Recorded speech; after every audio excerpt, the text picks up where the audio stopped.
So Hooke's law was the final bit of Unit 1 that we did, and it's closely related to the idea of elasticity, all right? So elasticity is the idea that a material that shows elastic properties or that has elasticity is one that when a force that has been put on that material is removed, then the object will return to its original shape, all right?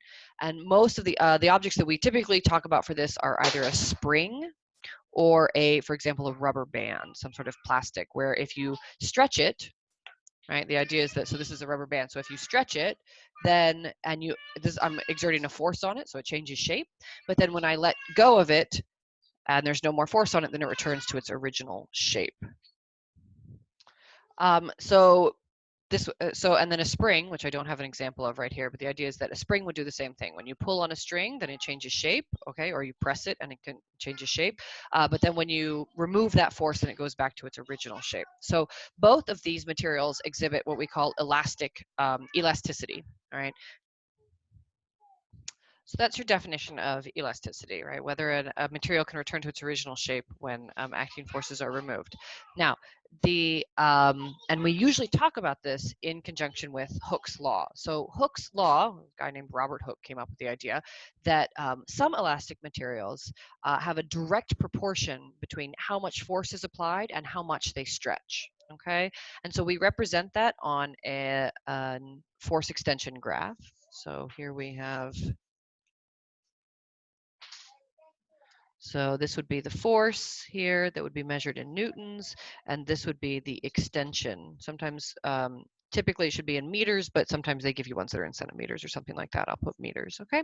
And so the idea is that if something follows Hooke's law, the idea is that if you double the force, you're also going to double the extension that that material undergoes. So what you end up with when you graph many different forces being added onto the subject is a straight line, okay? So this straight line, if the line in a force extension graph is straight, that means that this line follows Hooke's law or obeys Hooke's law.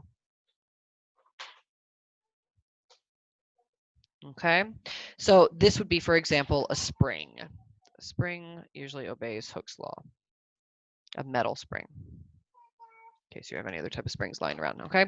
So the idea is that that obeys Hooke's law, okay, up to a point. And then sometimes, so even if it's a straight line, at some point it will start to change shape. Oh, sorry, I should go flat or something like that.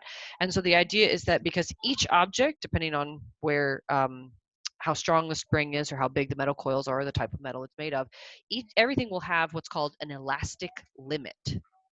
And so when something passes the elastic limit, then it's no longer going to return to its original shape. And I'm sure you guys have seen this. For most of you that were in class, I demonstrated this. If you take a spring and you stretch it too far, it doesn't go back to its original shape. It stays kind of weirdly sprung, overextended, all right? So this would be the elastic limit of this object, all right?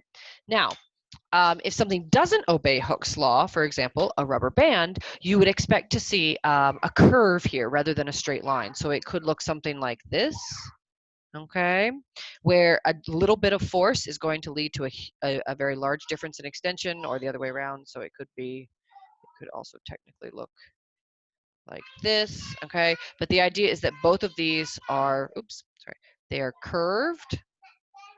And so that means that they do not obey Hooke's law.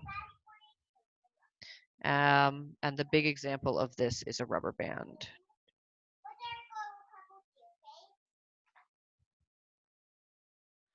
So I'll write down, for example, a rubber band. Okay, so this is the visual representation of whether something obeys Hooke's law. All right, but the key to remember is that what is Hooke's law actually? So Hooke's law is actually the statement that the force on an object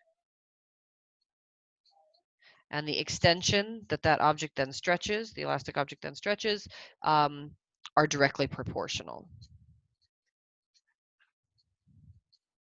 So if they ever ask you,